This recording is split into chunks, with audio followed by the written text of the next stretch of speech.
நெகேமியா 2ஆம் அதிகாரம் 18ஆம் வசனத்தை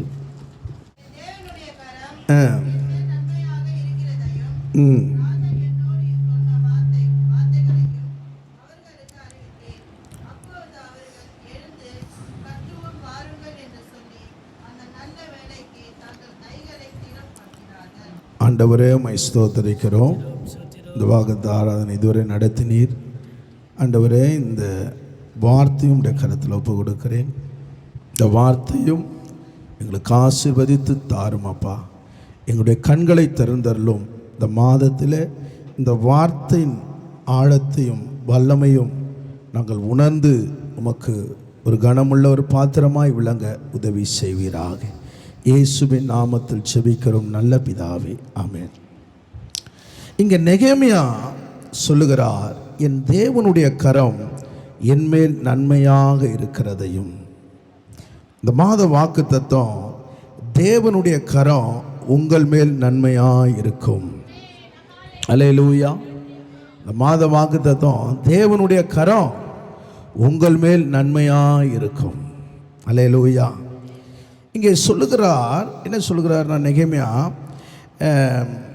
ராஜா என்னோடு சொன்ன வார்த்தைகளை அவளுக்கு அறிவித்தேன், எழுந்து கட்டுவோம் வாருங்கள் என்று சொல்லி இந்த நல்ல வேலைக்காக தங்கள் கைகளை திடப்படுத்தினார்கள். இங்கே நெகேமியா யார் என்றால், இங்கே 1ஆம் அதிகாரம் 1ஆம் வசனத்தில் அர்தஷ்டா என்கிறார் ராஜா. இந்த ராஜாவின் நாட்களில் இந்த நெகேமியா பார்த்தீங்கன்னா, இவன் அவருக்கு திராட்சரசம் வார்க்கிற ஒரு பணியை செய்கிறான். அல்லேலூயா. பானபாத்திரக்காரனாக இருக்கிறான். இங்கே அவனுக்கு ஒரு 2 செய்தி வருகிறது அவனுடைய சகோதரனாலே. நீங்கள் வாசிங்கள். 1 நெகேமியா 1ஆம் அதிகாரம் 3ஆம் வசனத்தை. அதற்கு அவர்கள், சிறையிருப்பில் மீந்திருக்கிறவர்கள் அந்த தேசத்திலே மகா தீங்கையும் நிந்தையும் அனுபவிக்கிறார்கள். எருசலேமின் அலங்கம் இடிப்பட்டதும் அதன் வாசல்கள் அக்கினியினால் சுற்றரிக்கப்பட்டதுமாய் கிடக்கிறது என்றார்கள். கவனிங்கள், இங்கே 2ஆம் அதிகாரத்திலே அவன் சகோதரனாகிய ஆனான் சொல்லுகிறான், யூதரின் செய்தியும் எருசலேமின் செய்தியையும் அவன் கேள்விப்படுகிறான். அல்லேலூயா. யூதரின் செய்தியில் என்னன்னா, சிறையிருப்பில் மீந்திருக்கிறவர்கள் அந்த தேசத்தில் மகா தீங்கையும் நிந்தையும் அனுபவிக்கிறார்கள். எருசலேம் செய்தி என்னவென்றால், அங்கே அலங்கம் இடிக்கப்பட்டதும் அதன் வாசல்கள் அக்கினியால் சுட்டெரிக்கப்பட்டதும் கிடக்கிறது என்றார்கள். அல்லேலூயா. இவன் எங்கே இருக்கிறான்? சூசான் அரண்மனையில் இருக்கிறான். நல்ல ஒரு ஆசீர்வாதமான இடத்துல இருக்கிறான். அல்லேலூயா. ஆனால் இவனுக்கு வருகிற அந்த 2 செய்தி அவன் கேட்டுட்டு அவன் எப்படி இருக்கிறான் பார்த்தீங்கன்னா, 4ஆம் வசனத்தில் வாசிக்கலாம். இந்த வார்த்தைகளை கேட்டபோது நான் உட்கார்ந்து அழுது சில நாளாய் துக்கித்து உபவாசித்து மன்றாடி பரலோகத்தின் தேவனை நோக்கி ஜெபிக்கிறார். அல்லேலூயா. இதை கேட்டபோது அவர் உட்கார்ந்து அழுகிறார். ஆமென். துக்கப்படுகிறார், உபவாசிக்கிறார், மன்றாடுகிறார். எங்கே இருக்கிறார்? சூசான் அரண்மனையில் இருக்கிறார். ஆனால் பாருங்க, அவருடைய இருதயம் தன் ஜனங்களோடு கூட இருக்கிறது, தன் ஆலயத்தோடு கூட இருக்குது. அன்பான தேவ ஜனமே, இன்னைக்கு வந்திருக்கிற உங்களுக்குள்ள ஒரு பாரம் இருக்க வேண்டும். உங்கள் குடும்பத்தை குறித்து இருக்கலாம், ஆனால் சபையை குறித்து, தேசத்தை குறித்து, ஜனங்களை குறித்து. இந்த 2 செய்தி அவன் கேட்கப்படும் போது, ஒன்று யூதரின் செய்தியும் இன்னொன்று எருசலேமின் செய்தியும் அவன் கேட்கும்போது ஒரு துக்கம் காணப்படுகிறது, மன்றாட்டு காணப்படுகிறது. அல்லேலூயா. அவன் உபவாசிக்கிறான். எப்படிப்பட்ட ஒரு தேவ மனுஷனாக இருக்கிறான். இன்னைக்கு உங்களுக்குள்ள ஆண்டவர் நீங்கள் தெரிந்து கொண்ட ஒரு பாத்திரமாக இருக்கிறீங்க. அப்படிப்பட்ட ஒரு மன்றாட்டின் ஆவி உங்களுக்குள்ள இருக்கிறதா? இல்லை எப்படிப்பட்ட ஏதோ நான் வருகிறேன் போகிறேன் என்கிற சுயநலமான ஒரு வாழ்க்கை இருக்கிறதா? இல்லை, ஆண்டவர் உன்னை தெரிந்து கொண்டதுக்கு ஒரு நோக்கம் இருக்கிறது. ஏதோ உன் குடும்பத்தை நடத்தல, உன்னை கொண்டு உன் குடும்பத்தையும் உன்னை சுற்றி இருக்கிற ஜனங்களையும் இந்த தேசத்துக்கும் நீ பிரயோஜனமுள்ள ஒரு பாத்திரமாய் மாறுபடி ஆண்டவர் உன்னை தெரிந்து கொண்டிருக்கிறார். அல்லேலூயா. இங்கே அவன் மன்றாடுகிறான், கதறுகிறான். இங்க ஒரு பாவரிக்கை ஜெபம் பண்ணுகிறான் பாருங்க. நீங்க வாசிக்க வேணாம். 6ஆம் அதிகாரத்தில் நானும் என் தகப்பன் வீட்டாரும் பாவம் செய்தோம். அல்லேலூயா.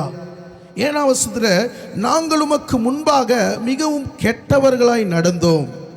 அதே 7ஆம் வசனம் சொல்றான், மோசே கற்பித்த கட்டளைகளையும் நியாயங்களையும் கை கொள்ளாமல் போனோம். யோசித்து பாருங்க. இப்படிப்பட்ட ஒரு சோதனை சூழ்நிலை உங்களுக்கு வருமானால் நீங்கள் என்ன செய்ய வேண்டும்? அல்லேலூயா. இப்படிப்பட்ட சூழ்நிலையில் உங்களுக்குள்ள எப்படி ஜெபம் இருக்கணும்னா, ஒரு பாவரிக்கை ஜெபம் இருக்கணும்.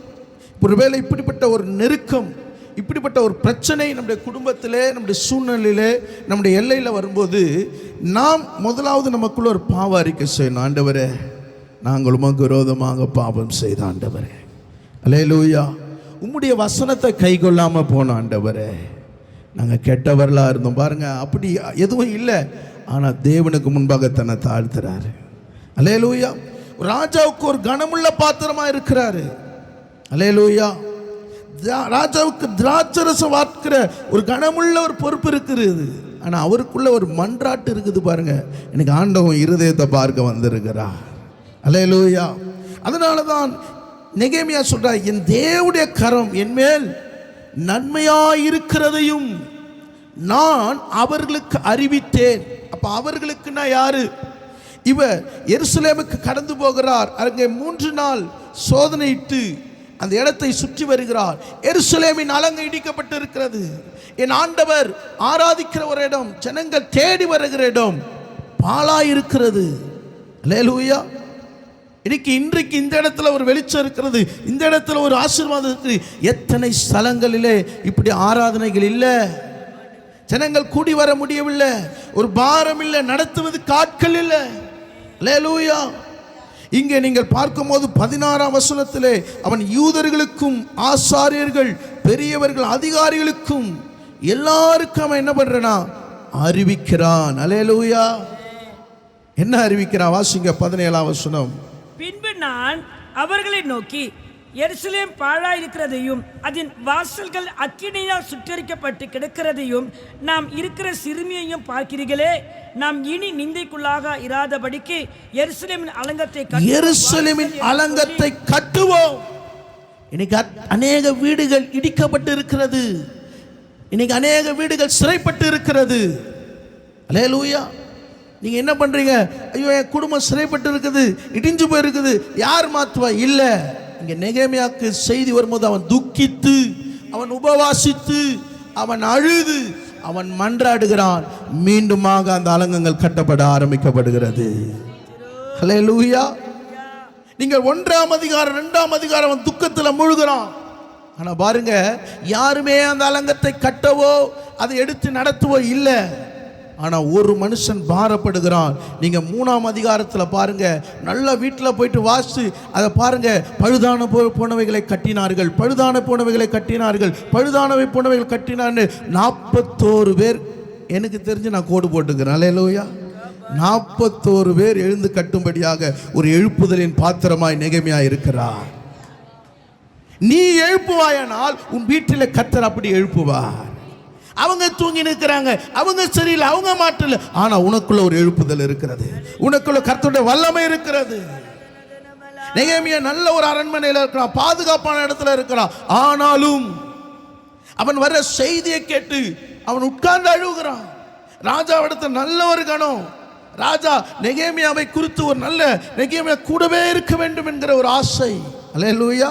வாசிங்கள் நெகேமியா 2ஆம் அதிகாரம் 2ஆம் வசனத்தை வாசிக்கலாம். அப்பொழுது ராஜா என்னை பார்த்து, நீ துக்கமுகமாய் இருக்கிறது என்ன? உனக்கு வியாதி இல்லையே? இது மனதின் துக்கமே ஒழிய வேறொன்றும் அல்ல என்றார். அப்பொழுது நான் மிகவும் பயந்து. கவனிங்கள், நீங்க ராஜா எப்படிப்பட்ட ஒரு ராஜா பாருங்க. அல்லேலூயா. அல்லேலூயா. இந்த துக்கத்தை 2 விதமா பார்க்கிறார். அவருக்கு அறிந்திருக்கிறார் இந்த துக்கம் 2 விதமா வந்து, ஒன்று வியாதினால் வருகிறது, இன்னொன்று மனதின் துக்கம். அல்லேலூயா. ராஜா சொல்றாரு, உனக்கு வியாதினால் வர துக்கம் இல்லப்பா, இதுக்கு முன்னாடி வரும்போது நீ சோர்வா இல்லை, பலவீனமா இல்லை, ஏதோ ஒரு செய்தி நீ கேட்டு இருக்கிறாய், இது மனதின் துக்கமே. அல்லேலூயா. இன்னைக்கு இயேசு ராஜா வந்திருக்கிறாரு. ஏதோ ஒரு துக்கத்தில் இருக்கிறாயா? ஏதோ ஒரு வியாதியின் துக்கமா, மனதின் துக்கமா? உன் துக்கத்தை அறிந்திருக்கிற இயேசு நடுவில் இருக்கிறார். உன் துக்கத்தை சந்தோஷமாய் மாற்றுவார். அந்த ராஜாவே அறிவார்னா, இந்த ராஜா உன்னை அவர் கைகள்னால உருவாக்கி இருக்கிறாரு. உனக்கு காது வலியா, தலை வலியா, எந்த வலியா இருந்தாலும் இந்த ராஜா எல்லாவற்றையும் அறிந்திருக்கிறார். அல்லேலூயா. நீங்கள் 3ஆம் வசனத்தை வாசிக்கப்படும் போது, ராஜாவை நோக்கி, ராஜா என்றைக்கும் வாழ்க, என் பிதாக்களின் கல்லறைகள் இருக்கும் இந்த ஸ்தலமாகிய நகரம் பாழானதும் அதன் வாசல்கள் அக்கினியால் சுட்டெரிக்கப்பட்டதும் கிடக்கும் பொழுது நான் துக்க முகத்தோடு இராதிருப்பது எப்படி? அல்லேலூயா. என் ஜனங்கள் இப்படி சிறைப்பட்டு இருக்கிறார்களே, ஆமே, என் ஆலயம் இடிக்கப்பட்டு இருக்கிறதே. உனக்கு ஒரு பாரம் இருக்கணுங்க. ஏதோ வாரத்தில் எனக்கு ஆராதனை முடிஞ்சிச்சு இல்லை, ஆண்டவர் உனக்கு ஒரு பாரத்தை வைக்கிறாரு. என் குடும்பத்தில் சிறைப்பட்டு இருக்கிறாங்களா, சபையில் சிறைப்பட்டு இருக்கிறாங்களா, தேசத்தில் சிறைப்பட்டுருக்கலாம், நீ அதுக்காக ஜெபிக்கணும். அல்லேலூயா. உன்னுடைய கூடாரம் இடிக்கப்பட்டு இருக்கிறதா? யாரும் நல்ல ஒரு அரண்மனையை போல பாதுகாப்பாக இல்லையா? ரட்சிப்புக்குள்ளே இல்லையா? பரிசுத்தத்துக்குள்ளே இல்லையா? சாட்சியா இல்லையா? அவர்களுக்காக எழுந்து கட்டு. அல்லேலூயா. உன்னை கட்டும்படி தான் ஆண்டவர் உன்னை இந்த இடத்துல கொண்டு வந்திருக்கிறார்.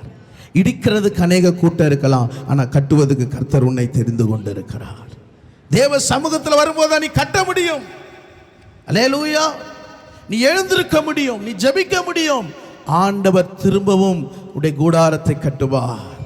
தாவீதின் கூடாரத்தை திரும்ப கட்டப்பட்டது. அல்லேலூயா. அல்லேலூயா. அப்போ திரும்ப கட்டப்பட வேண்டும் என்றால் உனக்குள்ளே ஒரு பாரம் இருக்க வேண்டும், உனக்குள்ளே ஒரு மன்றாட்டு இருக்க வேண்டும், உனக்குள்ளே ஒரு ஜெபம் இருக்க வேண்டும், உனக்குள்ளே ஒரு உண்மை இருக்க வேண்டும். இங்கே நெகேமியாவுக்குள்ள பாருங்க, நான் நல்லா இருந்த போதும், நான் சுகமா இருந்த போதும் இல்லைங்க, அவனுக்குள்ள அரண்மனையில் இருந்தாலும் என் ஆண்டவருடைய இருதயம் அவனோடு இணைந்து இருக்கிறது. அல்லேலூயா. உன் இருதயம் கர்த்தரோடு இணைந்திருக்குமானால் உனக்குள்ள ஒரு பாரம் இருக்கும், உனக்குள்ள ஒரு வேதனை இருக்கும். அல்லேலூயா. ஒரு 3 காரியத்தை இன்றைக்கு நாம் நேரம் அனுமதிக்கு வரை நம்ம அதை தியானிக்கலாம். கர்த்தருடைய கரத்தினால் நிரப்புவார், கர்த்தருடைய கரத்தினால் பாதுகாப்பார், கர்த்தருடைய கரத்தினால் பலப்படுத்துவார். அல்லேலூயா. இங்கே நெகேமியா சொன்னார், என் தேவனுடைய கரம் என்மேல் நன்மையாக இருக்கிறது. அப்போ அந்த கரம் என்ன செய்யும்? கர்த்தருடைய கரத்தினால் நிரப்புவார், கர்த்தருடைய கரத்தினால் பாதுகாப்பார், கர்த்தருடைய கரத்தினால் பலப்படுத்துவார். முதல் காரியத்தை நாம் தியானிக்கலாம். 2 ராஜாக்கள் 3ஆம் அதிகாரம் நீங்கள் எடுத்துக்கொள்ளுங்கள். 2 ராஜாக்கள் 3ஆம் அதிகாரத்தை ஒரு சம்பவத்தை நான் சொல்லி அதை நான் உங்களுக்கு வசனத்தை காட்டுகிறேன். 2 ராஜாக்கள் 3ஆம் அதிகாரம். இங்கே பார்க்கும்போது கவனிங்கள், இஸ்ரவேலின் ராஜாவாகிய ஆகாப் அவருடைய மகன் யோராம், இவன் நாட்களிலே மோவாப் தேசத்தார் அவனுக்கு எதிராக யுத்தம் பண்ண வருகிறார்கள். இங்கே அவன் என்ன செய்கிறான்? யூதா ராஜாவையும் ஏதோன் ராஜாவையும் தன்னோடு கூட உதவியா இருக்கும்படி அழைக்கிறான். அல்லேலூயா. பாருங்க, அந்த மோவாப் என்பது ஒரு அருவருப்பான தேசம், பின்தொடர்கிற ஒரு ஆவி, அருவருப்பான ஆவி. ஆமென். இதை உன்னை பின்தொடரும். அல்லேலூயா. அதுக்கு நீ பயந்து போக தேவையில்லை. அல்லேலூயா. ஆனால் ஆண்டவர் அதை மேற்கொள்ளக்கூடிய சில காரியங்களை உனக்கு கற்றுக் கொடுக்கிறார். அல்லேலூயா. இப்போ இந்த யோராம் இஸ்ரவேலின் ராஜாவா இருக்கிறான், 2 ராஜாக்களுக்கு உதவி கேட்கிறான். அல்லேலூயா. நீங்கள் வாசிங்கள் 3ஆம் அதிகாரம் 9ஆம் வசனம் வாசிங்க. அப்படியே இஸ்ரவேலின் ராஜாவும் யூதாவின் ராஜாவும் ஏதோமின் ராஜாவும் சேர்ந்து போனார்கள். ஆனாலும் அவர்கள் 7 நாள் சுற்றி திரிந்தபோது அவர்களை பின் செல்லுகிற இராணுவத்துக்கு மிருக ஜீவன்களுக்கும் தண்ணீர் இல்லாமல் போயிற்று. கவனிங்க, ஒரு பக்கம் சத்துருடைய பின்தொடர்தல், இன்னொரு பக்கம் இந்த 3 ராஜாக்களுடைய இராணுவத்துக்கும் மிருக ஜீவனுக்கும் என்ன இல்லை? என்ன இல்லை? அல்லேலூயா. 3ஆம் அதிகாரம் போயிடக்கூடாது. அல்லேலூயா.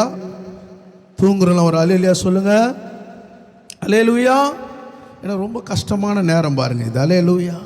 நீ எவ்வளோதான் கண்ணை திறந்துருந்தாலும் நீ கண்ணு திறந்த மாதிரி தான் இருக்கும், ஆனால் நீ கண்ணை மூடி தான் இருப்ப. அல்லேலூயா. இந்த சோதனையின் காலத்தில் நீ மௌனமாக இருந்தால் ரட்சிப்பு. அல்லேலூயா, அல்லேலூயா. உங்கள் கண்கள் திறந்திருக்கிறதுக்காக நான் கர்த்தரை நன்றி செலுத்துகிறேன். சில தூண்களில் மறைந்திருக்கிறபடினாலே நீங்கள் அதை ரொம்ப ஆதரவாக இருந்து கொள்ளாமல் எனக்கு நேராக இருந்தீங்கன்னா நலமாக இருக்கும். அல்லேலூயா, அல்லேலூயா. இங்கு எதிராளியின் பின்தொடர்தல், இன்னொரு பக்கம் இந்த 3 ராஜாக்களுடைய இராணுவத்துக்கும் மிருக ஜீவனுக்கும் என்ன இல்லை? தண்ணி இல்லை. அல்லேலூயா. இப்போ பார்த்தீங்கன்னா சத்துரு என்ன பண்ணுறான்? உன் ஆசீர்வாதத்துக்கு தடை பண்ணு வர்றான், உன்னை கலங்கடிக்கிறான், உன்னுடைய வெற்றிக்கு அவன் தடையா இருக்கிறான். யாரு? மோவாப். அல்லேலூயா. ரெண்டாவது பார்த்தீங்கன்னா என்ன இல்லை? என்ன இல்லை? தண்ணி என்பது என்ன? உனக்கு உன் ஜீவனத்துக்கு உண்டான ஒரு நல்ல ஒரு ஆதரவு. அல்லேலூயா. தண்ணீர் என்பது உனக்கு ஒரு ஆசீர்வாதம், உன்னுடைய வருமானம் கூட நினச்சிங்களேன். அல்லேலூயா. தண்ணீர் இல்லாமல் என்ன பண்ண முடியும்? நீங்கள் எவ்வளோ சம்பாதிச்சாலும் உங்களுக்கு தண்ணீர் இல்லைன்னா என்ன ஆகும்? முடியாது. அப்போ இந்த தண்ணிக்கு ஆகாரத்துக்கு தான் நம்ம உயிர் வாழ்ந்துருக்கிறோம். அல்லேலூயா, அல்லேலூயா. அப்போ உனக்கு ஒரு ஆதாயம். இப்போ நீங்கள் என்ன செய்கிறீங்க? தொடர்ந்து ஓடுறீங்க, உழைக்கிறீங்க, சில வருமான குறைவுகள் வருது, சில மனிதர்களுக்கு எதிராக சூழ்நிலை எழுந்துக்குது. இந்த நேரத்தில் என்ன பண்ணுவீங்க?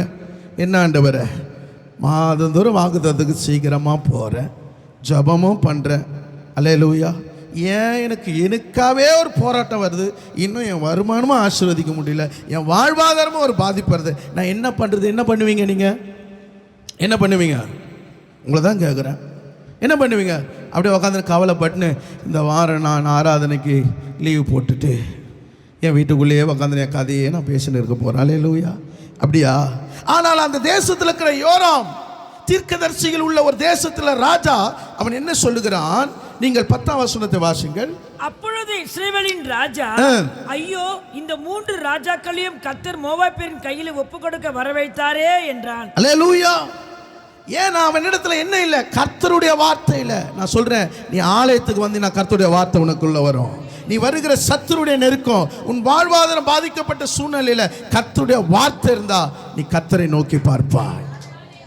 அந்த நேரத்தில் ஆண்டவர் தான் என்னை ஒப்பு கொடுத்துட்டாரு, இந்த பாடுகளுக்கு என்ன ஒப்பு கொடுத்துட்டாரு, இந்த சூழ்நிலைக்கு என்ன ஆக்கிட்டாரு, வேற என்ன பண்றது? புலம்பி தீர்க்கிறதுக்கு, புலம்பல் பாடுறதுக்கு ஒன்று அழைக்கல.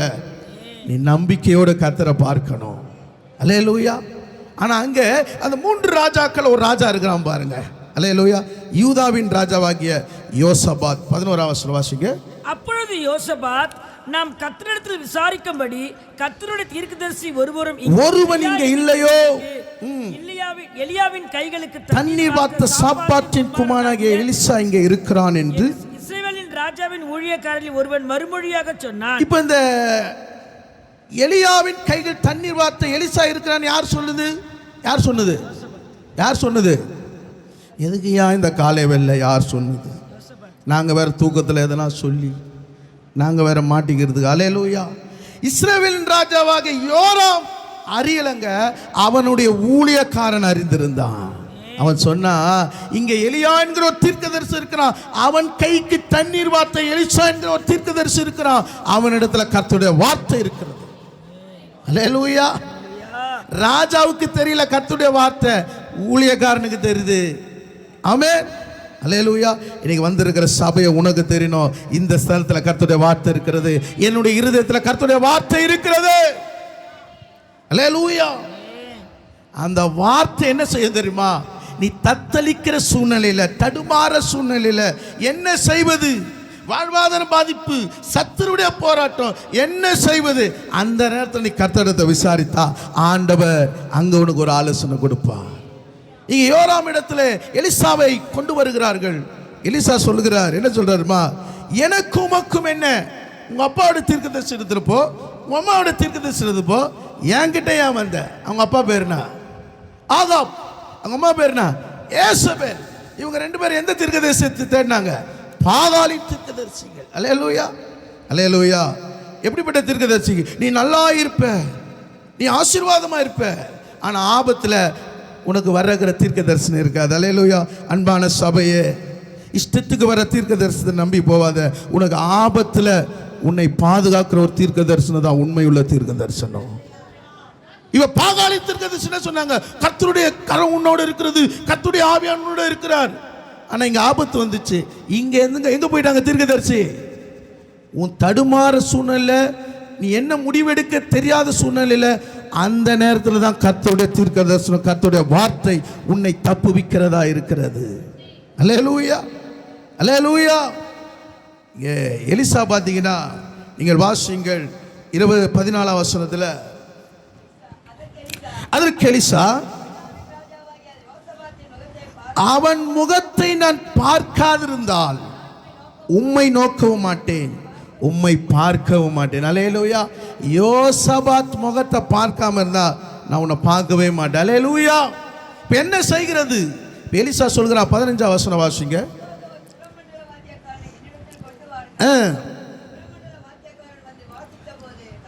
கர்த்தருடைய கரம் எலிசாவின் மேல் இறங்கியது. அல்லேலூயா, அல்லேலூயா.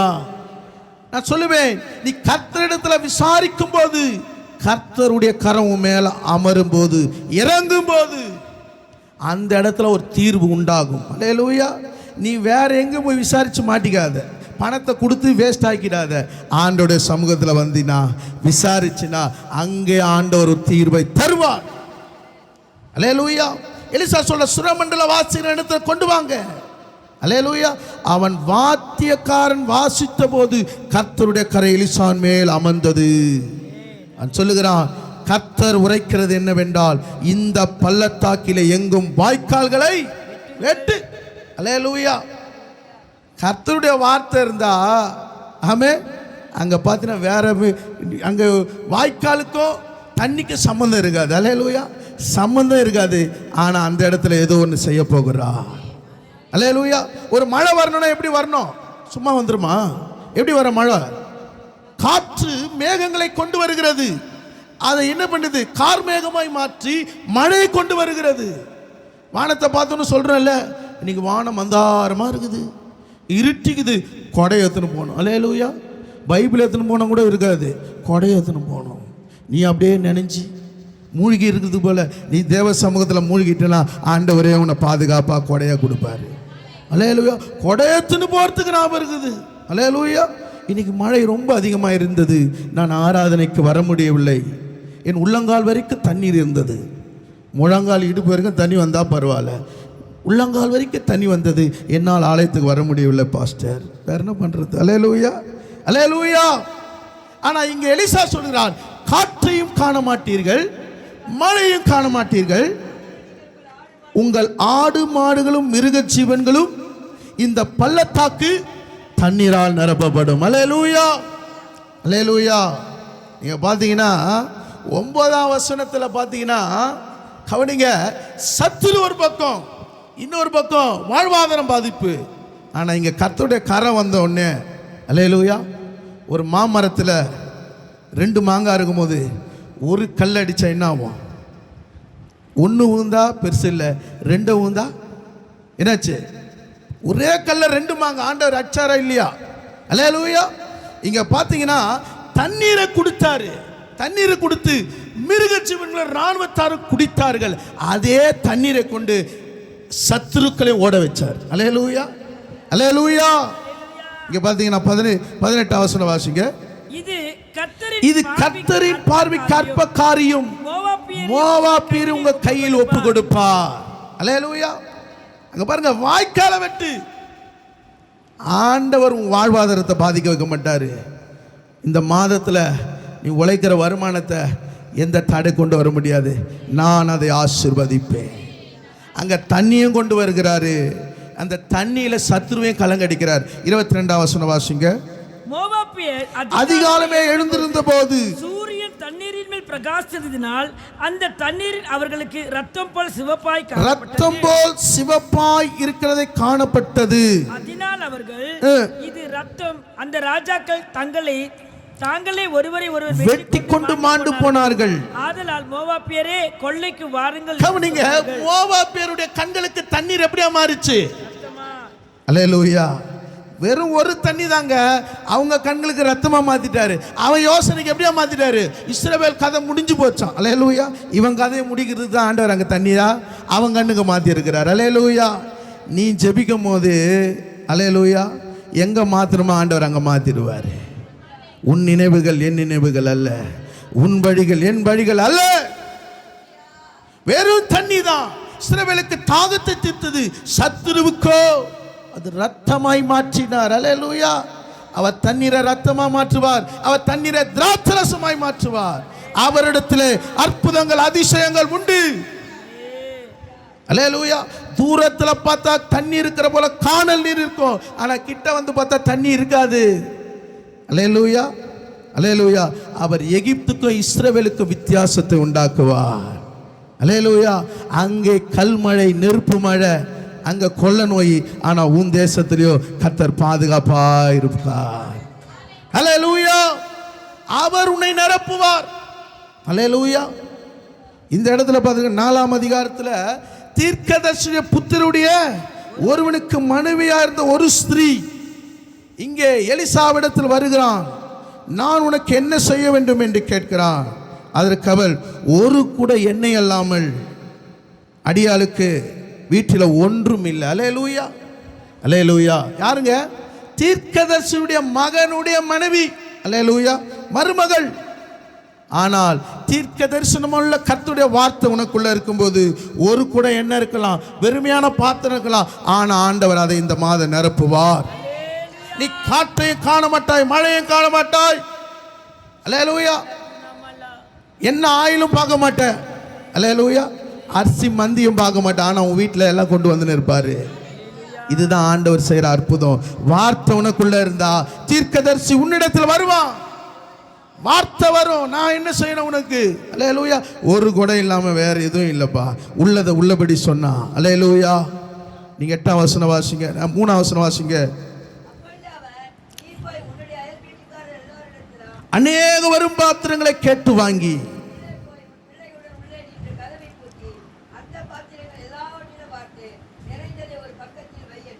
அல்லேலூயா. கவனிங்க, எல்லா பாத்திரத்தை கேட்டு வாங்க, கதவை பூட்டு. இன்னைக்கு தேவ சமூகத்தில் அதிகமா காத்துரு. அல்லேலூயா. பூட்ட வேண்டியதை பூட்டு, நிரப்ப வேண்டியதை கர்த்தர் நிரப்பி கொண்டே இருப்பா. அல்லேலூயா. தன் கடன் பிரச்சனால பிள்ளைகள் அடமான வைத்தா, ஆனா ஆண்டவர் கடனே தீர்த்து அவ வாழ்வாதாரத்தை கர்த்தர் ஆசீர்வதித்தார். அல்லேலூயா. கர்த்தரை தேடி வந்தீங்கன்னா, கர்த்தருடைய வார்த்தை உனக்குள்ள இருந்தா நீ எதையும் காண மாட்டாய், அதிசயங்களை அற்புதங்களை காண்பாய். இரண்டாவது, கர்த்தருடைய கரத்தினால் பாதுகாப்பார். 1 நாளாகமும் 4ஆம் அதிகாரம் 10ஆம் வசனத்தை வாசிக்க கேட்போம்.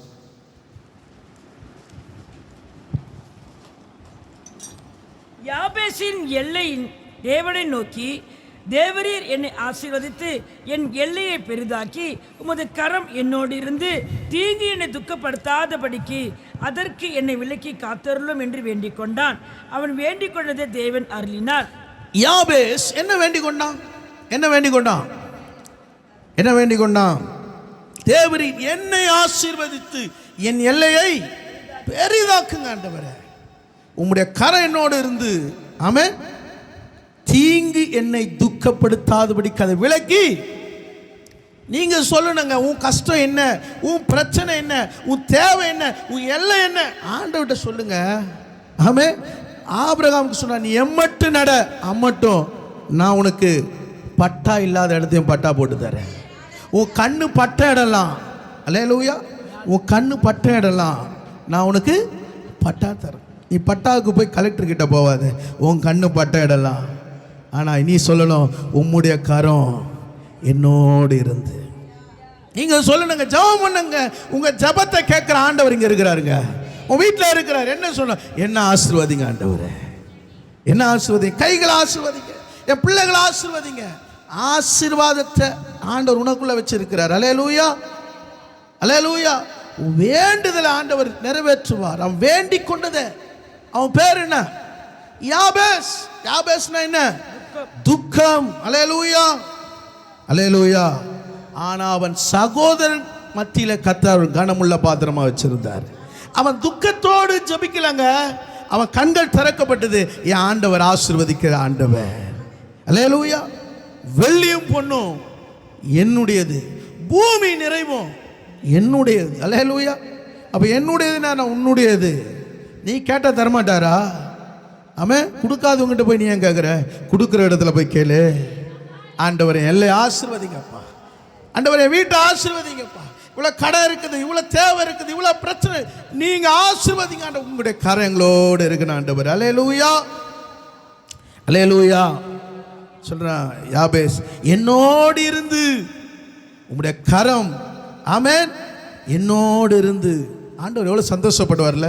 என் பிள்ளைங்களுடைய என் பிள்ளைங்க என்னுடைய கரத்தை விரும்புகிறாங்க. ஆண்டோடைய கரம் ஆசீர்வதிக்கிற கரம். அல்லேலூயா. உன்னை அணைக்கிற கரம், உன்னை அன்பு செலுத்துகிற கரம். அந்த கரத்தை விட்டு தேவையில்லாத கரத்தில் நீ நோக்கி பார்க்குற. அல்லேலூயா. நீ சொல்ற என்னோடு இருந்து. அப்போ கர்த்தருடைய கரத்தினால் உங்களை பாதுகாப்பார். நீங்கள் ஆதியாகமம் 31 அதிகாரம் 42 வாசிங்க. என் பிதாவின் தேவனாகிய ஆபிரகாமின் தேவனும் ஈசாக்கின் பயபக்திக்குரியவரும் என்னோடு இராமல் போனால் நீர் இப்பொழுது என்னை வெறுமையாய் அனுப்பியிருப்பீர். தேவன் என் சிறுமையும் என் கை பிரயாசையும் பார்த்து நேற்று ராத்திரி உம்மை கடிந்து கொண்டார். அல்லேலூயா. என்னோடு இராமற் போனால் நீர் என்னை வெறுமையா அனுப்பீர். லாபான் யாருங்க? பேருக்கு வெண்மைன்னு அர்த்தம். அவன் யாரு? அவனுடைய அர்த்தத்துக்கு, பெயருடைய அர்த்தம்னா விற்பனை மூலம் கிடைக்கும் வருமானத்தை செலவுகளை கழித்து லாபம் பார்க்கிறவன். அவன் நோக்கெல்லாம் லாபம் லாபம் லாபம் தான். அது மருமகனா இருந்தா சொல்லி, அப்புறம் மகளா இருந்தா சரி, எனக்கு வேண்டியது லாபம். ஆமென். செலவுகளை குறைச்சு நான் லாபத்தை பார்க்கணும். அல்லேலூயா, அல்லேலூயா. இந்த ஆவி யாரை பின்தொடருது? யாக்கோபை பின்தொடருது. அல்லேலூயா. ஆனால் யாக்கோபோடு யார் இருக்கிறா? கர்த்தர் இருக்கிறார். யாக்கோபு சொல்றார், என் பிதாவின் தேவனாகிய ஆபிரகாமின் தேவனும் ஈசாக்கின் தேவனும் என் பயபக்திக்குரியவர் என்னோடு இராமல் போனால் நீர் என்னை வெறுமையா அனுப்பியிருப்பீர். இந்த உலகம் உன்னை வெறுமையாக்கி, உன்னை வஸ்திரையிலாக்கி, குற்றுயிராக்கக்கூடிய இந்த உலகத்தில் ஆண்டவரும் கூட இருந்தா நீ எல்லா ஆசீர்வாதத்தோடு கூட பாதுகாப்போடு கர்த்தர் கொண்டு வருவார். அல்லேலூயா, அல்லேலூயா. நீங்க வாசிங்கள் 21 வசனம், 31 21. இப்படியே அவன் தனக்கு உண்டானவைகளை எல்லாம் எடுத்துக்கொண்டு ஆற்றை கடந்து கீலியாத் மலையை நோக்கி ஓடி போனான். கவனிங்க, லாபான் இன்னைக்கு தனக்கு உண்டானவளை யாக்கோபு எடுத்துக்கொண்டு போனான் என்று சொல்லி கீலியாத் மலைக்கு போனான் சொல்லிட்டு 3 நாள் அவனுக்கு அறிவிக்கப்படுகிறது. 7 நாள் பின்தொடர்ந்து அவன் மலையில கண்டுபிடித்தான். அல்லேலூயா, அல்லேலூயா. பாருங்க, என்ன ஆவி? எனக்கு உண்டானதெல்லாம் எடுத்துன்னு போயிட்டான். யார் எடுத்துன்னு போனா? ஒரு 2 பொண்ணோடைய மருமகன் தானே. அல்லேலூயா. அதுல என்ன உனக்கு கஷ்டம்? ஆனா உன் நோக்கம் என்ன? என்னது எடுத்துன்னு போயிட்டான். அல்லேலூயா. உள்ள என்ன இல்லை. அல்லேலூயா. ஆண்டோடைய அன்பு இருந்தா தானே எது மேலே என்ன பண்ண, பிள்ளைங்க பாசம் எல்லாம் இருக்கும். எதுவுமே இல்லை. பாருங்க, என்னது எல்லாத்தையும் எடுத்துன்னு போயிட்டான். அல்லேலூயா. அவனை பின்தொடர்ந்து எல்லாத்தையும் உருவி எடுத்துன்னு வந்திருப்பான். அல்லேலூயா. ஆனா யாக்கோபோடு யார் இருக்கிறா? ஆமென். பயபக்திக்குரியவர் இருக்கிறாரு. வசனம் வாசிங்க நீங்கள் 24 வசனம். அன்று ராத்திரி தேவன் சீரியா தேசத்தானிய லாபானுக்கு சொப்பனத்தில் தோன்றி நீ யாக்கோபோடு நன்மை அண்டி தீமை ஒன்று பேசாதபடி என்றான். என் வார்த்தையை நம்பி என்னுடைய மகன் வந்திருக்கிறான், நான் அவனோடு கூட இருப்பேன் என்று வாக்கு பண்ணி இருக்கிறேன். அவனுக்கு சொன்னதை செய்யும் அளவு நான் அவனை கைவிடுவதில்லைன்னு சொல்லி இருக்கிறேன். அவனுக்கு ஒரு தீங்கு நீ மாலையில உண்டு பண்ணக்கூடாது. அல்லேலூயா, அல்லேலூயா. அவனை போ சொன்னதே நான் தான். அல்லேலூயா. அவன் பாருங்க, அவனுடைய தேவன் யாருங்க? லாபானுடைய தேவன் யாரு தெரியுங்களா? நீங்க வசனத்தை வாசிக்க வேண்டாம். 30 வசனம் சொல்லுது, என் தெய்வங்களை திருடி கொண்டு போனார்கள். அல்லேலூயா. எது தெய்வம்? சின்ன சிலை வழிபாடு உள்ள தெய்வம். தெய்வத்தை யாரா திருட முடியுங்களா? நம்ம தெய்வம் யாருங்க? எப்படிப்பட்டவர்? எவ்வளவு பெரியவர்? வானமோட சிங்காசனம், பூமியோட பாதபடி. ஒருவனா அவரை திருட முடியாது, அவர் கையிலிருந்து பறிக்கவும் முடியாது.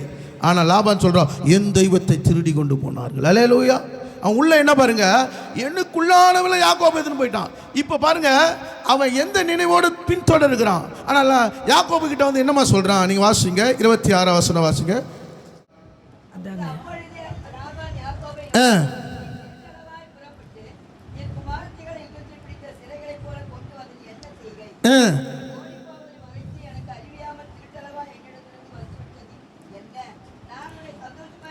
சங்கீதம் மேலத்தால கிண்ணற முழக்க சந்தோஷத்தோடு அனுப்பியிருப்பேன். அல்லேலூயா. லாபான் யார்? முன்னுக்கு பின்னாய் முரணா பேசுகிறவன். அல்லேலூயா. ஒரே சீரா பேசல. அல்லேலூயா. அங்க என்ன சொன்னா 21 வசனத்துல எனக்கு உண்டானவைகளா திருடி கொண்டு போயிட்டான். இப்போ யாக்கோபு கிட்ட வரும்போது என்ன சொல்றான்? நீ சொல்லி இருந்தா மேல தாளத்தோடு நல்ல பேண்டு வாத்தியத்தோடு அனுப்பிச்சிருப்பனப்பா. அல்லேலூயா. அல்லேலூயா. லாபான் யார்? உன்னுடைய ஆசீர்வாதத்தை சுரண்டுறவன். ஆனா கர்த்தர் உன்னோடு இருந்தார்னா அல்லேலூயா, உன் ஆசீர்வாதத்தை ஒருவனும் கொண்டு போகவே முடியாது. அல்லேலூயா. அல்லேலூயா. அவன் பாருங்க, அவன் எவ்வளவு தந்திரமாக அவன் செயல்படுகிறான். அல்லேலூயா. ஆனால் இங்க பார்த்தீங்கன்னா யாக்கோபு பாருங்க, அவனிடத்துல 20 வருஷம் வேலை செய்யறான். 20 வருஷம். அந்த 20 ரெண்டா பிரிச்சா 16, அப்புறம் 16, 14, 6, 14 வருஷம் தன் மனைவிக்காக பிரயாசப்படுகிறான். 7 வருஷம் என்ன பண்றான்? தன்னுடைய மந்தைக்காக அவன் பிரயாசப்படுகிறான். நீங்கள் வாசியுங்கள் 41 வசனம். இந்த 20 வருஷ காலம் உம்முடைய வீட்டிலே இருந்தேன். 14 வருஷம் உம்முடைய 2 குமாரத்திகளுக்காகவும் 6 வருஷம் உம்முடைய மந்தைக்காகவும் உம்முடத்தில் சேவித்தேன். 10 முறை என் சம்பளத்தை மாற்றினீர். எப்படிப்பட்ட ஆய்வு! 10 முறை சம்பளத்தை மாற்றணும். அல்லேலூயா. இப்ப ஆண்டவர் பாருங்க, லாபான் ஏசாவோடு இருக்கும்போது எப்படி இருந்தான்? ஏசாவை ஏமாத்தினான். இப்ப ஆண்டவர் எங்க அவனுக்கு ட்ரைனிங் கொடுத்தாரு? யாக்கோபுடைய 10 மடங்கு தந்திரவாதியாக லாபான் இடத்துல என்ன பண்ணாரு? ட்ரைனிங் கொடுத்தாரு. அல்லேலூயா. ஆண்டவர் உன்னை ட்ரைனிங் கொடுப்பாரு, உன்னை சிறுமைப்படுத்துவார், உனக்கு தூக்கம் இல்லாமல் போவோம், கஷ்டம் வரும், ஆனால் கர்த்தர் உன்னோடு இருப்பார். அல்லேலூயா. அல்லேலூயா. 14 வருஷம் அவன் தன் மனைவிகளுக்காக, 6 வருஷம் மந்தைகளுக்காக. அவன் சொல்றான், நித்திரை எனக்கு தூரமா இருந்தது, சிறுமைப்பட்டேன், கஷ்டப்பட்டேன், ஆனா கர்த்தர் அவனோடு கூட இருக்கிறார். அல்லேலூயா. பாருங்க, ஆண்டவர் உனக்கு சில காரியம் அனுமதிக்கிறார்னா, உன்னை உடைக்கிறார்னா, உன்னை உருவாக்குறார். கர்த்தர் உன்னோடு இருக்கிறார். அல்லேலூயா. உன்னை உடைக்காம, உன்னை சிறுமைப்படுத்தாம, அவன் உன்னை நிந்தனை வராம கர்த்தர் உன்னோடு இருக்க முடியாது. கர்த்தருடைய கரமும் உன்னோடு இருக்க முடியாது. கர்த்தர் உன்னோட கரம் இருந்துச்சுன்னா அவன் எல்லா தாயின் அன்பு, உலக அன்பு, எல்லா சகோதர அன்பு எல்லாத்தையும் எடுத்து அங்க பிரித்து காட்டுவார். அல்லேலூயா. ஆனா இருந்தாலும் கர்த்தர் உன்னோடு இருக்கிறார். அல்லேலூயா. வசனம் வாசிங்க, 32 அதிகாரம் 10 வசனம் வாசிங்க.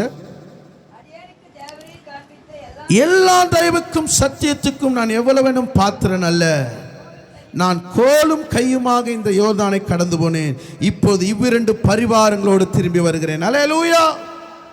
வெறுமையா போனங்க, ஆனா கர்த்தர் அவனோடு இருந்து அவனை ஆசீர்வாதத்தோடு பாதுகாப்போடு, சத்துருடைய கை அவன் மேல் படாதபடிக்கு கர்த்தர் பாதுகாத்தார். ஆண்டவர் உன்னோடு இருக்கிறார்னா ₹1 கூட உனக்கு நஷ்டம் வராது. ஒருவன் உனக்கு எதிராக பொறாமை கொண்டாலும், உனக்கு தடை போட்டாலும், ஆமென், நீ ஆசீர்வாதமாக இருக்கிறத அவன் பார்த்து இன்னும் வேதனைப்படுவான். அல்லேலூயா. ஆனாலும் அவன் உன்னை ஒன்றும் செய்ய முடியாது. அல்லேலூயா. சத்துருக்கள் மத்தியில் உனக்கு ஒரு பந்தியை ஏற்படுத்துவார். உன் தலையை எண்ணெயினால் அபிஷேகம் பண்ணுவார். அல்லேலூயா. நீங்க சொல்லணும், ஆண்டவர் உம்முடைய கரம் என்னோடு இருந்து தீங்கு எனக்கு விலக்கி காத்தார். அல்லேலூயா. அல்லேலூயா. யோசிச்சு பாருங்க, எவ்வளோ லாபானுடைய போராட்டம், லாபானுடைய பிள்ளைகளின் போராட்டம், ஒரு பக்கம் ஏசாவின் போராட்டம். இவ்வளவு போராட்டத்தின் மத்தியிலும் கர்த்தர் யாக்கோபோடு இருந்து, கர்த்தருடைய கரம் இருந்து. அல்லேலூயா. வேதம் சொல்கிறது, ஆதியாகமம் 28:15, நான் உன்னோடு இருந்து நீ போகிற இடத்தில் உன்னை காத்து இந்த தேசத்துக்கு திரும்பி வர பண்ணுவேன். நான் உனக்கு சொன்னதை செய்யும் அளவும் உன்னை கைவிடுவதில்லை. அல்லேலூயா. ஆண்டவர் உன்னை கைவிடவே மாட்டார். கர்த்தருடைய கரத்தினால் உங்களை பாதுகாப்பார். 3வது காரியத்தை நான் சொல்லி முடிக்கிறேன். லூக்கா 1 அதிகாரம் 66 வசனம். சீக்கிரமா வாசிப்போம். லூக்கா 1:66. அவைகளை கேள்விப்பட்டவர்கள் எல்லோரும் தங்கள் மனதிலே அவைகளை வைத்துக்கொண்டு இந்த பிள்ளை எப்படிப்பட்டதா இருக்குமோ என்றார்கள். கர்த்தருடைய கரம் அந்த பிள்ளையோடு இருந்தது. அல்லேலூயா. கர்த்தருடைய கரம் உன் பிள்ளையோடு இருக்கணும். கர்த்தருடைய கரம் உன் கூடாரத்தில் இருக்கணும்னா அல்லேலூயா. அல்லேலூயா. இங்க சொல்றாங்க, அயலகத்தாரும் உறவினர் சொல்றாங்க, இந்த பிள்ளை எப்படிப்பட்டதா இருக்குமோ. பிறக்கும் போதே இப்படிப்பட்ட செய்தி கேட்குறோம், இன்னும் வளர்ந்துட்டுனா எப்படிப்பட்டதா இருக்குமோ. அல்லேலூயா. அல்லேலூயா. யாருங்க அந்த பிள்ளை? யோவான் ஸ்நானகன். அல்லேலூயா. இப்போ இந்த பிள்ளையோடு கர்த்தருடைய கரம் இருந்தா அவருடைய பெற்றோருடைய காரியம் ரொம்ப முக்கியமா இருக்கிறது. அல்லேலூயா. இன்னைக்கு உங்களுடைய பிள்ளைகளுடைய மேல் கர்த்தருடைய கரம் இருக்கணும்னா உங்களுடைய பங்கு ரொம்ப முக்கியமா இருக்கிறது. ஒருவேளை நீங்க பெற்றோர் இருக்கலாம், உங்களுடைய பெற்றோரும் அதில் ஒரு முக்கிய பங்குள்ளவளாக இருந்திருக்கிறார்கள். அல்லேலூயா. வாசிங்கள் 1ஆம் அதிகாரம் 6ஆம் வசனத்தை வாசிப்போம். அவர்கள் இருவரும் கற்பனைகளின்படியும் நியமங்களின்படியும் குற்றமில்லாதவளாய் நடந்து தேவனுக்கு முன்பாக நீதி உள்ளவளாய் இருந்தார்கள். அல்லேலூயா.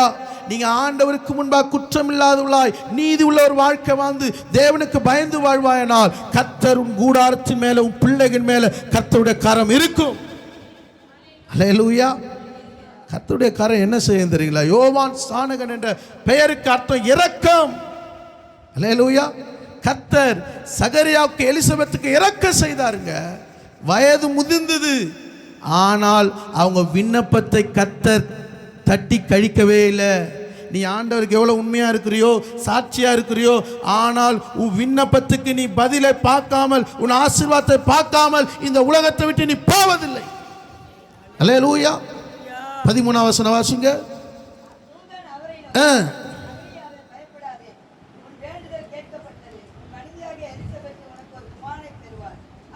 உன் வேண்டுதல் கேட்கப்பட்டது, பயப்படாதே, வேண்டுதல் கேட்கப்பட்டது. ஆமென். எலிசபெத் உனக்கு ஒரு குமாரனை பெறுவாள். அல்லேலூயா. யோசிச்சு பாருங்க, இந்த இடத்துல தாமதித்து டிலேவா குழந்தை பிறக்கிறது. ஆனால் பெயரை வைக்கப்படும் போது தன்னுடைய தகப்பனுடைய பெயரை வைப்பார்கள். அல்லேலூயா. அல்லேலூயா. இங்கே சகரியா விசுவாசிக்கப்பதினால் அவன் வாய் கட்டப்பட்டு இருக்கிறது. அவன் உறவின் முறையால இங்கே எலிசபெத்து கேட்கிறாங்க, என்ன பேர் வைக்குது? யோவான் ஸ்நானகன். அல்லேலூயா. ஆனா அப்படிப்பட்ட பேர் இல்லைன்னு சொல்லி அவருடைய சகரியாவிடத்தில் கேட்கிறாங்க. அவன் சொல்றான் யோவான் ஸ்நானகன். அல்லேலூயா. பாருங்க, அவன் வாய் கட்டவிக்கப்பட்டது. இந்த யோவான் ஸ்நானகன் இரக்கத்தை வெளிப்படுத்துகிறான். உனக்கு விரோதமாக இருக்கிற கட்டுகளை கர்த்தர் அவிழ்க்கிறார். அல்லேலூயா. அல்லேலூயா. யோசிச்சு பாருங்க, இங்கே கர்த்தர் அங்க என்ன பண்ண இரக்கம் செய்கிறார், அங்கே கட்டுகளை அறுக்கிறார். அல்லேலூயா. அப்ப இந்த பிள்ளை எப்படி வருகிறது? நீங்க லூக்கா 1ஆம் அதிகாரம் 80ஆம் வசனம் வாசிங்க. லூக்கா 1.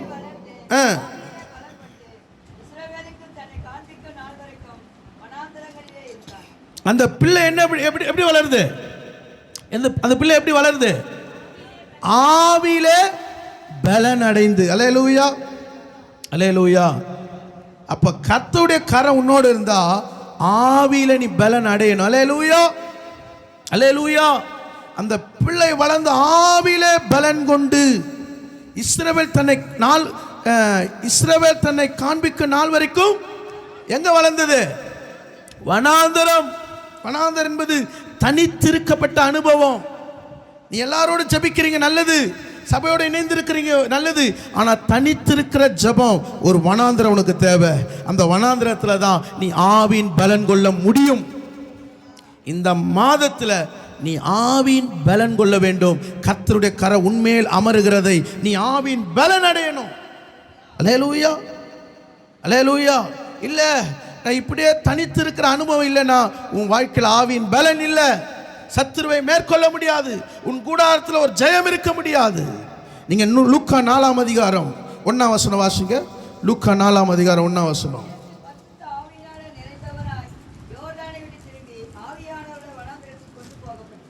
அல்லேலூயா. கவனிங்க, இயேசு பரிசுத்தாவினால் நிறைந்தவராய் எங்க எதை விட்டாரு? யோர்தானை விட்டு திரும்பி ஆவியானவராலே வனாந்திரத்துக்கு கொண்டு போகிறார். இங்கே ஆவியானவராலே ஆவினாலே நிறைந்து எங்க நிறைகிறாரு? யோர்தானிலே நிறைந்து யோர்தானை விட்டு திரும்பி ஆவியானவராலே வனாந்திரத்து கொண்டு போகிறார். அல்லேலூயா, அல்லேலூயா. அப்ப யோர்தான்னா என்ன அர்த்தம்? யோர்தான்னா என்ன அர்த்தம்? மேலிருந்து கீழ் நோக்கி பாய்வது. அல்லேலூயா, ஒரு மேலான அனுபவம். நீங்கள் லூக்கா 3ஆம் அதிகாரம் நீங்கள் 21ஆம் வசனத்தில் அவர் ஞானஸ்நானம் பெற்று ஜெபம் பண்ணுகையில் வானம் திறக்கப்பட்டது. 22ஆம் வசனத்தில் பரிசுத்த ஆவியானவர் ரூபம் கொண்டு புறாவை போல் அவர் மேல் வந்து இறங்கினார். 23ஆம் வசனத்தில் 22ஆம் வசனத்தில் நீர் என்னுடைய நேசகுமாரன், இவரில் பிரியமாய் இருக்கிறேன். அல்லேலூயா. அவர் யோர்தான்ல ஒரு மேலான அனுபவத்தில் நிறைந்தவராய், அல்லேலூயா, வானம் திறக்கப்பட்ட ஒரு அனுபவம், ஆவியானவர் புறாமே ரூபம் கொண்டு அவர் மேல் அமர்கிற அனுபவம், பிதாவாகிய தேவனுடைய சத்தம், இவர் நேசகுமாரன். அல்லேலூயா. அவர் நிறைந்தவராய் யோர்தானை விட்டு ஆவியானவரால் எங்க வராரு? வனாந்தரத்துக்கு வராரு. அல்லேலூயா. அப்ப ஆவியின் பலன் ரொம்ப முக்கியம். இந்த மாசத்துல ஒரு வனாந்தரத்துல தனித்து நீ தேவனோடு கூட உன்னுடைய ஆவி ஆத்மா ஒப்பு கொடுத்து நீ எப்படிப்பட்ட பலனை இருக்கிறாய் என்பதை நீ அறிய வேண்டும். நீ உலக பிரகார பலத்தோடு இருக்கிற, ஆனா ஆத்மாவில் பலன் இல்லாம இருக்கிற. உன்னால 1 மணி நேரம் கூட ஜெபிக்க முடியல, சத்துருவை மேற்கொண்டு ஜெபிக்க முடியல. உன் வீட்டுக்குள்ள பல போராட்டங்கள், சத்துரு உன் எல்லைகளுக்கு எதிராக அவன் என்ன பண்றான்? பலவீனப்படுத்தி கொண்டு இருக்கிறான். நீ பலன் இல்லாம இருக்கிற. ஆனா எங்கு பலன் தெரிந்துமா? யோவான் சொன்னாங்க, வனாந்தரத்தில் ஆவியின் பலன் கொண்டு. அல்லேலூயா. நீங்க 4ஆம் அதிகாரம் 12ஆம் வசனத்தில் வாசிக்கும் போது 13ஆம் வசனம் வாசிங்க. சோதனையெல்லாம் முடித்த பின்பு அவரை விட்டு வனாந்தரத்தில் சோதனை. ஆனா எங்க ஆவியானவர் பலம் கொண்டு அந்த சோதனைகளாம் முடித்தார்னா ஜெயம் எடுத்தார். அல்லேலூயா.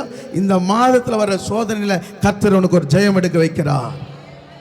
நீங்க 14ஆம் வசனத்தில் பின்பு இயேசு ஆவியானுடைய பலத்தினாலே கலிலேயாவுக்கு திரும்பி போனாருடைய கீர்த்தி சுற்றிலும் பிரகாசித்தது. கீர்த்தி உண்டாச்சு. அல்லேலூயா, அல்லேலூயா. வனாந்தரத்தில் சோதனை முடிச்சாரு, ஆவியானவர் அவரை பலப்படுத்தினார். அவருக்குண்டான கிருபைகள் பரவ ஆரம்பிச்சது. அல்லேலூயா. வனாந்தரத்தில் நீ எவ்வளவுக்கு சோதிக்கப்படுகிறியோ, யோபு சொல்றான், நான் சோதிக்கப்பட்ட பின் பொன்னாக விளங்குவேன். அல்லேலூயா. நீ ஆவியில பலன் கொள்ளணும். அன்பான சபையே, ஜனங்களே, ஆவியில பலன் இல்லாமல் கர்த்தருக்கு நீ ஊழியம் செய்ய கூடாது. ஆத்மாவில் ஒரு பலன். சத்துரு எப்படியாவது என்ன பண்ணுவான்? உன்னை பலவீனப்படுத்தும்படியாய் சோதிப்பான். ஆனா நீ ஆவியின் பலன் தேவை. லூக்கா 5ஆம் அதிகாரம் 16ஆம் வசனம் வாசிங்க. நான் கடைசியா முடிக்கிறேன். அவரோ வனாந்திரத்தில் தனித்து போய் ஜெபம் பண்ணி கொண்டிருந்தார். பின்பு ஒரு நாள் கவனிங்க, அவரோ வனாந்திரத்து போய் தனித்து ஜெபம் பண்ணி கொண்டிருந்தார். அங்கே அடுத்த நாள் உபதேசித்துக் கொண்டிருக்கும் போது கலிலேயா தேசத்தார் சகல கிராமத்தில் இருக்கிறவர்கள் எருசலேம் நகரத்தில் இருந்த பரிசேயரும் நியாய சாஸ்திரிகளும் உட்கார்ந்திருந்தார்கள். அவர் என்ன பேச போறார்? அவர் மேல் குற்றம் கண்டுபிடிக்கும்படியாய் வேதம் சொல்லுது, அப்பொழுது பிணியாளிகளுடைய குணமாக்கத்தக்க கர்த்தருடைய வல்லமை விளங்கிற்று. அல்லேலூயா. வனாந்தரத்தில் கர்த்தருடைய வல்லமை இருக்கிறது. வனாந்தரத்தில் கர்த்தருடைய ஆவியின் பலன் இருக்கிறது. வனாந்தரத்தில் அல்லேலூயா, யோர்தான்லேருந்து நீ நிறையப்பட்ட ஒரு மேலான அனுபவம் இருக்கிறது. எனக்கு ஆவியின் பலன் தேவை. இன்னைக்கு வந்து வெறுமையானி போகக்கூடாது. நீ ஒரு பிரோஜனமுள்ள பாத்திரமாக மாறணும். நீங்கள் ஜெபிக்கும் போது உங்கள் பிள்ளைங்க ஜெபிக்கணும், உங்கள் பிள்ளைகள் ஊழியம் செய்யணும், உங்கள் பிள்ளைகள் இந்த உலகத்தில் கரைப்படாதபடிக்கு பாதுகாக்கப்படணும்னா வனாந்தரத்தில் உள்ள அனுபவம் தேவை. நம்ம எல்லாம் கண்களை மூடி ஆண்டவரை நோக்கி பார்க்கலாம். ஆண்டவரே, மை ஸ்தோத்திரிக்கிறோம். தேவனுடைய கரம் உங்கள் மேல் நன்மையாக இருக்கும். தேவனுடைய கரம் உங்கள் மேல் நன்மையாக இருக்கணும்னா கர்த்தருடைய கரத்தினால உங்களை நிரப்புவார். கர்த்தருடைய கரத்தினால உங்களை பாதுகாப்பார். கர்த்தருடைய கரத்தினால உங்களை பலப்படுத்துவார். அல்லேலூயா. கண்ணீரின் பள்ளத்தாக்கில் களிப்பாக மாற்றினீர், கவலைகள் பெருகும்போது கரம் பிடித்து நடத்தினீர். கண்ணீரின் பள்ளத்தாக்கில் களிப்பாக மாற்றினீர். கவலைகள் பெருகும்போது கரம் பிடித்து நடத்தினீர். உந்தன் தோள் மீது சுமப்பதை அறிகிறேன். தேவதனை ஒருபோதும் தொடராதையா. உந்தன் தோள் மீது சுமப்பதை அறிகிறேன். சோதனை என்னை என்றும் தொடராதையா. என்னை அணைக்கின்றீர், சுமக்கின்றீர், பாதுகாக்கின்றீர். என்னை அணைக்கின்றீர், சுமக்கின்றீர், பாதுகாக்கின்றீர். இன்னமும் வாழ்கிறேன், உயிரோடு இருக்கிறேன். இதுவரை நடத்தியது உங்க கிருபதா. இன்னும் வாழ்கிறேன், உயிரோடு இருக்கிறேன். இதுவரை நடத்தியது உங்க கிருபதா. தகப்பனை போல என்னை சுமந்து கொண்டீரே. தாயினும் மேலாய் அன்பு வைத்தீரே. தகப்பனை போல என்னை சுமந்து கொண்டீரே. தாயினும் மேலாய் அன்பு வைத்தீரே. அன்பான சபையே, கர்த்தருடைய கரம் உங்கள் மேல் நன்மையாக இருக்கும். நன்மையாக இருக்கணும்னா உங்களுக்குள்ள ஒரு மன்றாட்டு தேவை. நெகேமியா சூசான் அரண்மனையில் இருந்தாலும் அவனுடைய பாரம் எருசலேமை குறித்து, யூதர்களை குறித்து, இன்னைக்கு நம்ம அநேக தேசத்தை குறித்து, சபைகளை குறித்து, ஜனங்களை குறித்து நமக்கு ஒரு பாரம் இருக்கணும். ஆமென். இன்னைக்கு ஆண்டவர் அப்படிப்பட்ட ஒரு பாரம், ஒரு மன்றாட்டுள்ள ஜெபம், ஒரு மனதுருக்கம், ஒரு உபவாசம், நீ சபையோடு இணைவாயனால், சபையோடு இணைவாயனால், விசுவாசியோடு இணைவாயனால் இந்த மன்றாட்டின் மூலமாய் அவர் திரும்ப கட்டுவார். இடிந்து போன அலங்கத்தை கட்டுவார். உன் கூடாரத்தில் இடிந்து போயிருக்கிற பாழான நிலம் போல இருக்கிற, சத்துரு சூறையாடி கொண்டிருக்கிற எல்லா காரியங்களையும் கட்டக்கூடிய வல்லமை அபிஷேகத்தை கர்த்தர் உங்களுக்கு தருவார். ஷபாலா தூரானா மாகாதூரானா மாகாதா. ஓ ஜீசஸ், ஹல்லேலூயா. கர்த்தருடைய கரம் இன்றைக்கு யாபே சொன்னா, ஆண்டவர் உம்முடைய கரம் என்னோடு இருந்து தீங்கு எனக்கு விலக்கி காத்தரலாம். என்னை ஆசீர்வதிங்க ஆண்டவரே, என்னை பெரிதாக்குங்க ஆண்டவரே. கர்த்தருடைய கரம் தான் நீங்கள் எதிர்ப்ப நினைக்கிற ஆசீர்வாதத்துக்கு மேலே ஆண்டவர் செய்ய வல்லமை உள்ளவர். நீ நினைக்கிறது கொஞ்சம், ஆனால் கர்த்தருடைய கரம் உன் மேலே இருந்தா நீ நினைக்கிறதுக்கு மேலான காரியங்களை ஆண்டவர் உங்களுக்கு செய்ய வல்லமை உள்ளவர். ஆண்டவரே உம்மை ஸ்தோத்திரிக்கிறோம். உடைய கரத்தை நாங்கள் தியானித்தோம். உடைய கரத்தின் வல்லமைனாலே இந்த வேத புத்தகத்தில் ஆண்டவரே, சரித்திரத்தில் ஆண்டவரே முன்னே நடந்த காரியங்களை நாங்கள் நினைக்கிறோம். நீர் மாறாதவராயிருக்கிறீர். இன்றைக்கும் அந்த கரம் எங்களோடு இருந்து ஆண்டவரே உம்முடைய நன்மையினால் ஒவ்வொருவரும் திருப்தியாக்குவீராக, ஆசீர்வதிப்பீராக. நாங்கள் மனதார ஆசீர்வதிக்கிறோம். எல்லாம் கன மகிமை உமக்கே செலுத்துகிறோம். இயேசுவின் நாமத்தில் ஜெபிக்கிறோம் நல்ல பிதாவே, ஆமென். என் ஆத்துமாவே கர்த்தரை ஸ்தோத்திரி, என் முழுமே பரிசுத்த நாமத்தை ஸ்தோத்திரி. என் ஆத்துமாவே கர்த்தரை ஸ்தோத்திரி. கர்த்தர் செய்த சகல உபகாரங்களும் மறவாதே. ஆமென். கர்த்தராகிய இயேசு கிறிஸ்துவின் கிருபையும் பிதாவாகிய தேவனுடைய அன்பும் பரிசுத்தாவின் ஐக்கியமும் சுத்தவான்களோடு கூட கர்த்தருடைய வருகை மட்டும் இருப்பதாக. ஆமென், ஆமென்.